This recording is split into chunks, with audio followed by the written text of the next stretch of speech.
being ridiculed your entire childhood for something you can't change, your identity.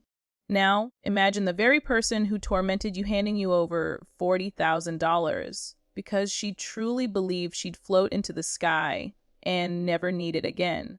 Would you give it back when the world doesn't end? If you've ever dreamed of that sweet taste of poetic justice, hit that subscribe button right now. Drop a like, and tell me in the comments, what's the most satisfying revenge you've ever seen? Because today's story, it's one of those rare moments where karma shows up with a smile and a stack of cash. I grew up in a mostly Christian family, but not the extreme kind. We went to church, we prayed on holidays, but religion wasn't the core of everything. That is, except for my aunt. Somewhere during college, she dove headfirst into a brand of Christianity so intense it seemed almost like a cult.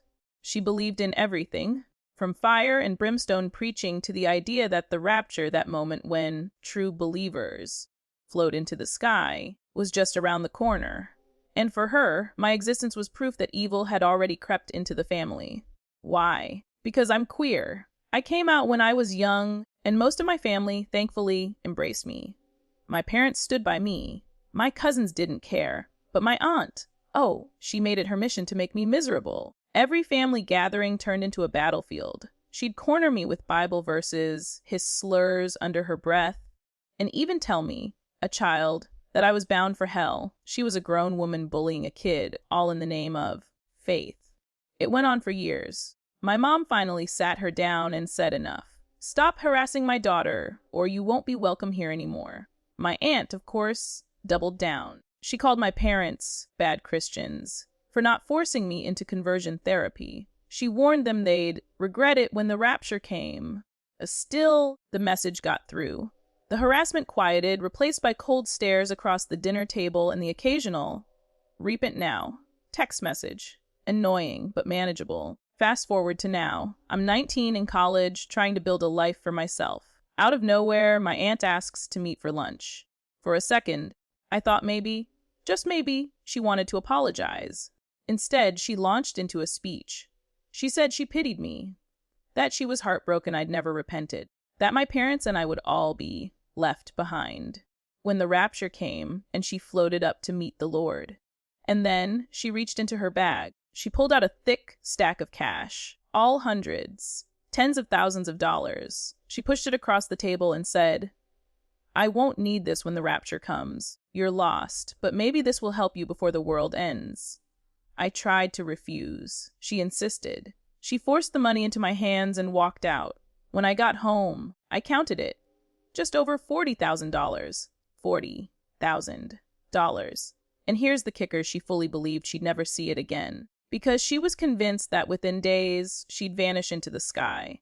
Now, here's where things get complicated. The rapture date.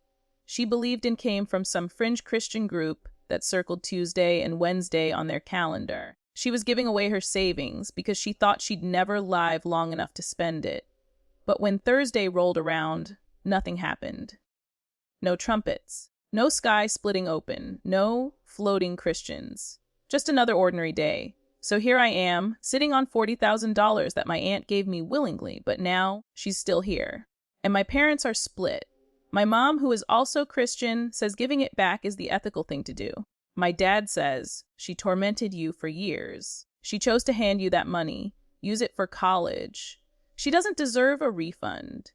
And honestly, part of me feels like this is cosmic reparations. This woman spent my childhood making me cry at family gatherings. She made me question if I was broken, if I was damned. She robbed me of peace during years I should have been carefree. Now she's the one who lost $40,000. To the very niece she once called a sinner. Poetic justice, right? But another part of me feels conflicted, because this isn't just about revenge anymore. It's about mental health, about someone clearly trapped in religious delusion.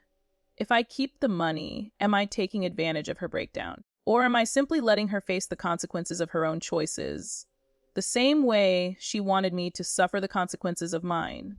To cover myself legally, and I even sent her an email thanking her for the gift, making it clear I hadn't asked for it. That way, no one could claim I stole it. So here's the dilemma. Do I keep the money as karmic payback for years of cruelty? Or do I hand it back to the woman who weaponized religion against me, knowing she'll probably just waste it chasing the next end of the world prophecy? The rapture came and went.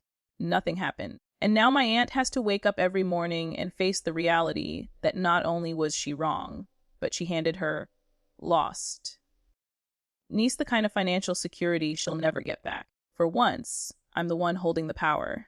And she knows it. Maybe the most satisfying revenge isn't dramatic. Maybe it's simply letting someone's own arrogance, their own cruelty, come back to haunt them with a $40,000 price tag. At the end of the day, revenge doesn't always look like slamming doors or fiery confrontations. Sometimes, it's just sitting quietly while karma does the heavy lifting. And in this case, karma came dressed as a stack of $100 bills.